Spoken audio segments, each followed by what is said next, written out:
Saudações, sejam bem-vindas, sejam bem-vindos. Estamos em Belo Horizonte, BH, aqui no Parque Lagoa do Nado,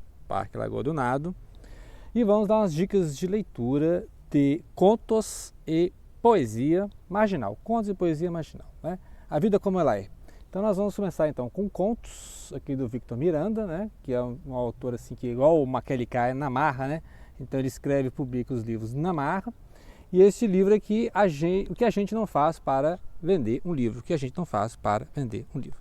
Então é um cara assim que faz o livro e vende na marra, né? Vai nos eventos, né? Vende mano a mano, vai nos botecos, vende mano a mano. Então é a poesia, a conto marginal, né?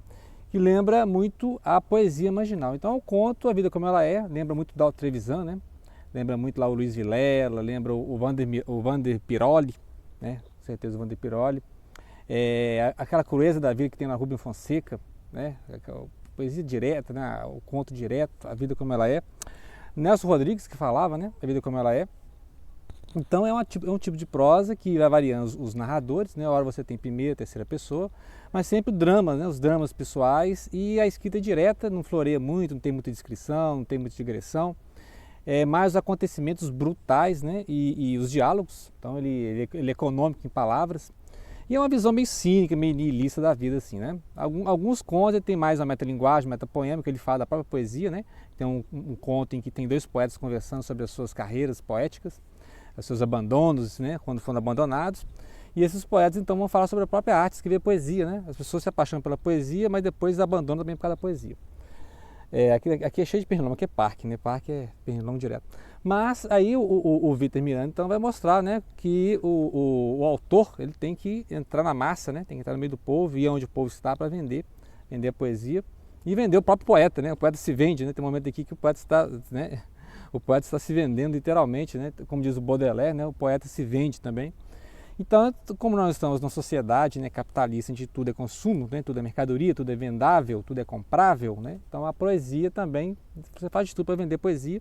Não é poesia, né, o contos, mas você vê que a prosa ele tem um pouco de poeta também, né? Aqui é Pernilongo, é fantástico. É uma poesia, é um conto, né? Então cheio nessa mescla, né? Essa geração agora mistura. Tem uns contos aqui que você pode ler igual poesia, né? Tem até rima interna, né? Diz que senão você não deve fazer prosa com rima, no entanto ele usa rima interna dentro da prosa, né? E aí você tem aqui o caso do cidadão que está com a namorada pressiona, arruma um serviço, arruma um trabalho normal, né? Isso é um trabalho normal. E aí o cara tem que enfrentar uma filha de RH e ele até desiste. No final ele demite a namorada, né? Demite a namorada. Então ele liga para a namorada e fala, não, acabou, né? Então tipo assim, então ele não quer deixar de ser poeta, então ele demite a namorada. E aí tem vários outros casos, o cara desmaia na rua, né? Ninguém ajuda, né? O cara, inclusive roubam. Lembra que um conto lá, a Vela para Dario, né? Se eu não me engano, da Trevisan, o Vampiro de Curitiba, em que é isso, o cara desmaia na rua, né? Acho que até morre também lá, e cada um vai levando uma coisa, no final não tem mais nada, né? Tipo assim, então essa é a solidariedade humana, né? O cara desmaiou na rua e ninguém ajuda. Então todos os contos aqui são assim, pessoas que estão abandonadas na cidade, pessoas que são solitárias, né? Uma grande cidade igual...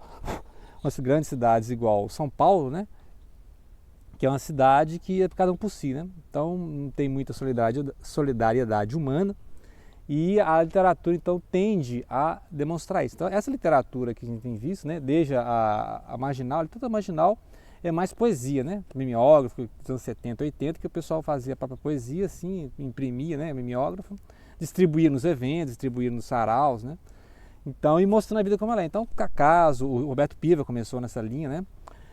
Vários outros poetas, o Chacal, né, que está aí até hoje, são poetas que mostram justamente a crueza, né? A crueza da cidade grande. As pessoas deixaram o campo, deixaram as tradições do campo, vieram para a cidade e se perderam, né? Desse deslocamento, dessas vidas secas, né? Esses retirantes.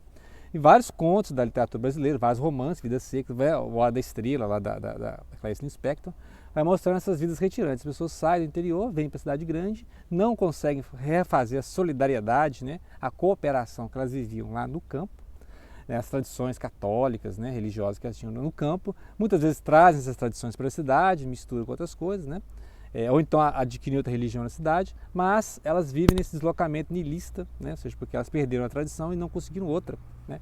Então tem essas questões Tem também a condição das mulheres, né? Tem vários contos aqui. A forma dele contar, né? Muitas vezes assim, eu falo assim, esse cara é um esquerdomacho, né? Um esquerdomacho, porque ele tem umas posições meio de esquerda no sentido de um certo anarquismo, luta pela liberdade, assim, né? É uma certa esquerda, assim, uma certa crítica ao capitalismo, ao consumo, mas a visão das mulheres aqui, geralmente, raras vezes ele dá a voz, né? A mulher no sentido feminista, né? Assim, a condição da mulher mesmo feminista. Que é raro, né? Geralmente é raro você encontrar um homem feminista, né? Eu conheço alguns homens feministas que tratam as mulheres assim, né? De forma de igual para igual, né? Sem nenhuma forma de marcar posição, né? Porque geralmente a posição masculina você tem que marcar posição e tal. Não, mas você pode ser um homem feminista. Só que muitas vezes esses homens sofrem traição, né? Então a mulher prefere até um homem que bate na mesa, como diz o outro, né? Então, entre essas questões entre relacionamento, né, como ele trata as namoradas, né, e aí tem a visão da mulher também, no sentido de a mulher que sofre violência doméstica, né, a mulher que não quer manter relação e é obrigada a manter relação, mulher que reclama do homem que é bêbado, né, mulheres que estão na vida de venda sexual mesmo, né, mulheres que estão nessa questão da comércio sexual mesmo, né, então tem aqui cenas dos caras nos bordéis, né, como diz, nos puteiros da vida, né, como se diz. Então, ou seja, é uma literatura assim, muito no nível marginal, mostrando o submundo. Então, a ideia dele é mostrar o submundo, né? Até os poetas aqui estão vivendo no submundo, né? Os poetas estão no submundo também justamente por isso, porque eles...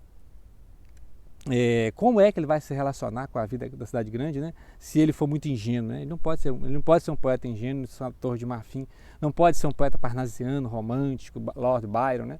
Ele tem que ser o poeta pé no chão e o poeta que vai subir o morro, um poeta da quebrada, né? Então tem os caras vão interferir muitas vezes nessas brigas de casais e levam a pior, né?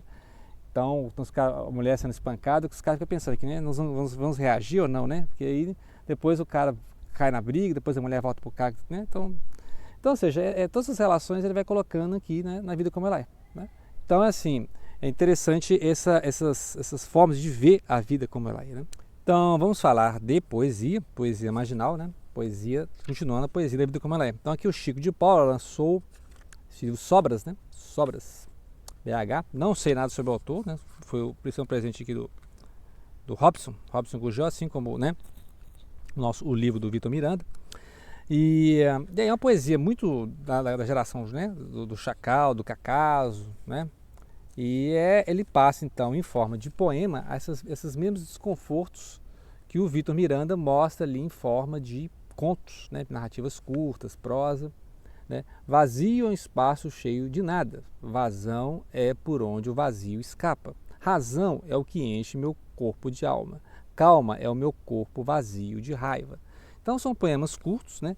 Poemas assim do dia a dia, né? E muitas vezes tem também o metapoema, né? Geralmente essa geração do marginal, do mimeógrafo, eles gostam muito do metapoema, que é aquele poema que fala da própria escrita, né? Então a forma de escrever como uma forma de fugir da pressão do mundo, né? Então é como o poeta vai reagir à cidade grande, à vida na cidade, e fazer as suas paródias, né? Igual ele faz algumas paródias do Drummond, né? Em Drummond de O Amor Natural, o poeta em posição devota se recolhe à insignificância de um tesão ardente, joelhos dobrados mirando minha intumescência, Deus é o baralho. Em Vinícius, né, Vinícius de Moraes, o de Receita de Mulher, me perdoem as aeromoças e todas as outras moças, as mais belas no avião, mas não há moça mais bela do que a por quem vergo tesão. Então é assim, a poesia bem do dia a dia, poesia erótica, né? Lembra muito, né, a poesia do início lá do Chacal, do Cacaso, né?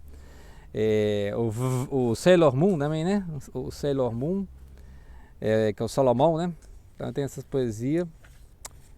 Vamos achar mais uma poesia aqui para fechar. Um poema longo, coisa rara. Um poema longo, coisa rara. Verso enfileirado de cabo a rabo, rima pobre a serviço da tara, mais fonética e menos filosofia, mais métrica que sintaxe, matemática sem prosódia, metonímia sem profilaxia. Escrevo só pensando na fala, na boca articuladora, nos sons emitidos, na sua audição, muito mais que nos sentidos. Ouço enquanto escrevo. Dadaísmo e taquicardia, altruísmo e egolatria, paradoxo, prosopopeia e numerologia. O que soa em minha cabeça guia o tropel pelas teclas. Ouvir ou ver meu próprio desempenho treina minha conduta na desorientação. Meu poema Cavalo a Galope já se esvaiu pela próxima curva, sem deixar rastro para o próximo verso. Meu poema meu deixou de sê-lo, montado em meu pensamento, chicoteado pelo devaneio. Meu poema Cavalo Potrovarão. Então, poema aqui, Chico de Paulo, inclusive tem a apresentação de Ricardo Aleixo, né? Chico é um homem porteiro no sentido de limiar, não de porta-limite. Para lembrar a importante reflexão do mestre Muniz Sodré sobre as culturas africanas, que tanto fascinam o meu amigo batizado com o nome de santo católico. Chico é um abridor de caminhos, um que briga pelo que considera justo. Né? Então fica aí, né, a dica do Robson, Sobras Chico de Paula, de BH, né, que é dessa literatura, literatura marginal. Né? Então fica aí a dica aqui da Lagoa do Nado, Belo Horizonte, BH, capital das Minas. Grato pela atenção, não deixem de compartilhar.